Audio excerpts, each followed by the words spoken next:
नीरज मिश्रा हमारे संवाददाता इस खबर पर हमारे साथ जुड़ चुके हैं। नीरज, ये वही अखिलेश यादव है, ये वही समाजवादी पार्टी है। जब यूपी में चुनाव होने वाले थे तो सांड के हमले को लेकर और गाय के खुलेआम सड़क पे घूमने को लेकर सवाल उठाए जा रहे थे, लेकिन अब यही समाजवादी पार्टी, यही अखिलेश यादव गौशालाओं पर सवाल उठाते हुए कह रहे हैं कि दुर्गंध आती है। जी बिल्कुल, निश्चित तौर पर देखिए, जो बयान अखिलेश यादव का है उसका भारतीय जनता पार्टी के तमाम नेताओं ने उसकी मजम्मत की है, उसका विरोध किया है। और ख़ास तौर पर अखिलेश यादव जिस बिरादरी से आते हैं, जिस बिरादरी की वो राजनीति करते हैं, उस बिरादरी में सबसे ज़्यादा गोपालक है। ये दिनेश शर्मा का बयान है और ये बात सही भी है कि गौशाला से अगर किसी को बदबू आती है तो वो अलग विषय हो सकता है, लेकिन पूरे भारतवर्ष में और पूरे उत्तर प्रदेश में तमाम जगह गौशालाएं हैं। अगर गौशालाएं नहीं होंगी तो आपको दूध कहाँ से मिलेगा, ये एक बड़ा सवाल है। और अगर उसमें बदबू आएगी तो गोपालक गौशाला में नहीं जाएंगे। यानी कि जो गाय का गोबर होता है उसका भी एक महत्व होता है, हिंदू धर्म में उसकी भी पूजा की जाती है। इसलिए भाजपा वर्सेस समाजवादी पार्टी गाय के गोबर पर और इत्र पर इस समय राजनीति गरमा गई है। एक दूसरे पर एक जो पार्टी के नेता है वो हमला कर रहे हैं। किसी को गाय के गोबर में बदबू नजर आ रही है और किसी को गाय माँ नजर आ रही है, और उसे इस तरह की टिप्पणी नहीं करना चाहिए। तो समाजवादी पार्टी और भाजपा के नेता अखिलेश यादव के इस बयान पर आमने सामने है कि गाय का गोबर बदबू नहीं कहलाता, इत्र की खुशबू जरूर खुशबू कहलाती होगी, लेकिन गाय का गोबर को आप बदबू नहीं कह सकते। इस पर इस समय घमासान मचा हुआ है।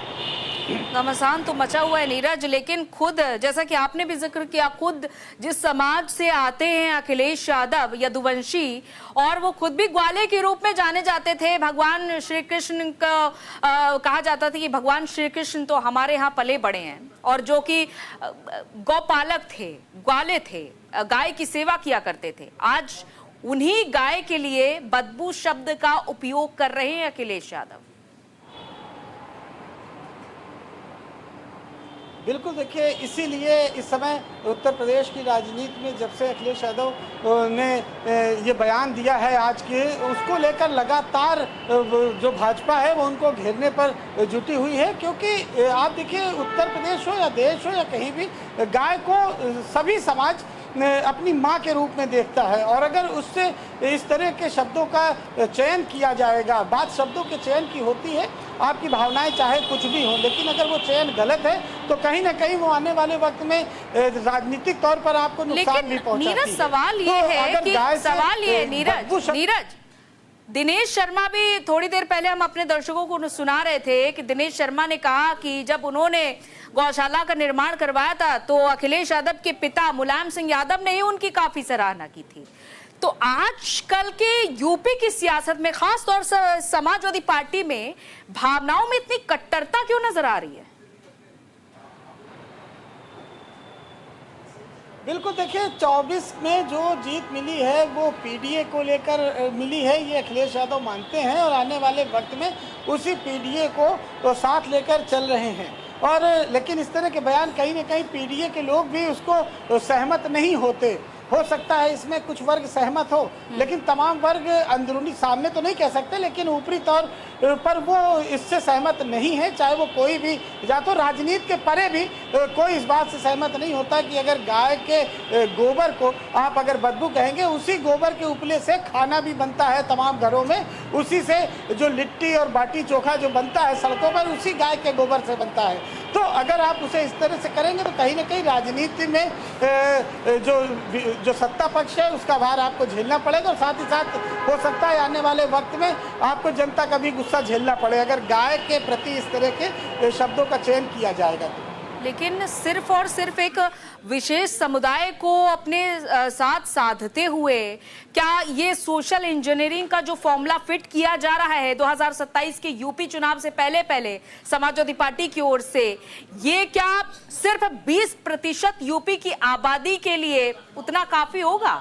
सिर्फ एक समाज के लिए? आप तो पीडीए की बात करते हैं, तो सिर्फ कट्टर भाव से हर एक बयानबाजी क्यों दी जा रही है? चाहे वो बाबर का जिक्र किया जा रहा, औरंगजेब का जिक्र किया जा रहा, आप देखिए गाय के लिए बदबू का प्रयोग किया जा रहा, बदबू शब्द का।